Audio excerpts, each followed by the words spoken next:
Hello space enthusiasts, very welcome to our new video related to rocket science. Today we will discuss that how can we recover our rocket or recovery system of the rocket. So let's start.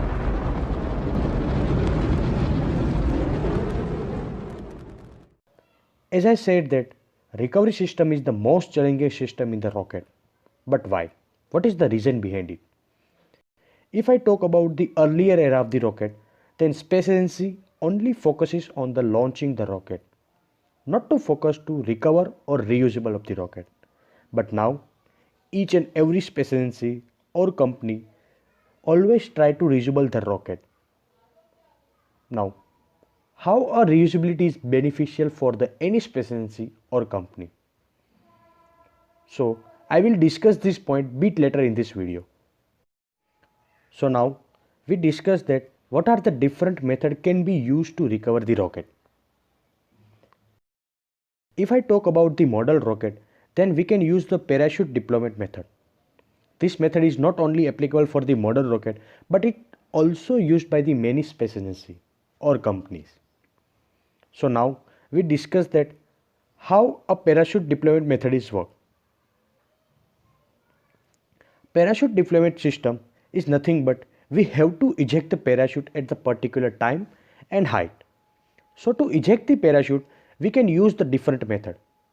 Today, we discussed only two methods which is used in the model rocket. Now the main question is that how can we eject the parachute from the rocket?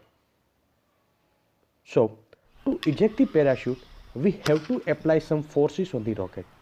So this forces is transferred to the other part of the rocket, let's say it's the nose cone, and it will helpful to eject the parachute. So now you know that to eject the parachute, we have to create a force inside the rocket. So how can we create a force or pressure inside the rocket body? This is the main problem, and that's why we are using the different method to eject the parachute. So for that, we can use very simplest, and that is spring ejection method, and we can also use the pyro ejection system. But why we are not using the pyro ejection system in the model rocket, we also discuss bit later. So now we will briefly discuss that how this method is work. So in spring ejection method, we use the spring to eject the parachute. It is very easy method. This method is mostly used in the model rocket to eject the parachute. In high power rocket, we can use the spring ejection method, but mostly we use the pyro ejection method.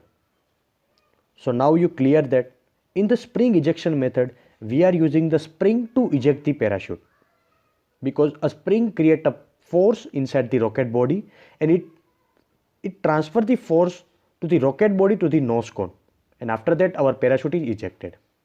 Now we will transfer on the pyro ejection system. So how a pyro ejection system is work? So pyro ejection system is nothing but explosive material filled into the one casing, and after that it's ignited by the using the electric charges. So here you can see that when pyro is ignited by the electric charge, it generates the higher pressure into the rocket body, and it's transfer higher pressure to the nose cone, and it will eject the parachute. So majorly these two methods are used in the parachute ejection system to eject the parachute. There are the many different methods we can use to eject the parachute, and we can also recover the rocket by using those methods. Now you all know that how to recover the rocket and which types of system is used to recover the rocket. So now we have to decide that at which point and at which altitude we have to eject the parachute, because if we not define the any point or any altitude, then it is very crucial for us to eject or to recover the rocket. So for that, we have to understand the trajectory of the model rocket as well as the high power rocket. So you can see in the picture is that our rocket is in the launch pad, and when we ignite the rocket engine, it will go up and it will achieve some altitude. So let's say our burning time of the rocket engine is 6 seconds, and after 6 seconds our rocket is not produced any kind of forces. So whatever altitude is gained by the rocket is only and only based on the momentum which is gained by the powered flight. After the some seconds, a gravitational force is acted on the rocket body. So rocket is turns toward the ground. A maximum altitude is achieved by the rocket. It is called as the apogee point. And after that, it will turns to the ground to land on the ground. So we can say that after apogee point, we have to eject our parachute. Now you know that at which point and at which altitude we have to eject the parachute. So we can use the spring ejection method as well as pyro ejection method to recover our rocket. But there are the many different other methods it is used in the space industries. And if we talk about the recovery system, then how can we forget the SpaceX? Because SpaceX used the retro-propulsive method to land their side booster at the desired place or desired area. So now we discuss that how a retro-propulsive method is used and how it is worked. So this method is used by the SpaceX in their Falcon 9 and Starship. What do you mean by the retro propulsion?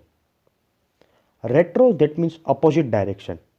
Most of the propulsion system used to lift up the rocket and it is proceeding in the upward direction. But in the retro propulsion is used to decelerate the rocket. That means it is helpful to land safely on the ground. Here you can see that at certain altitude an engine is fire again, but not in a full power. It's only 20 to 30% of total power of engine which is generated in the normal flight. Now one question is arise in your mind is that why this method is not used by the many other companies or space agencies.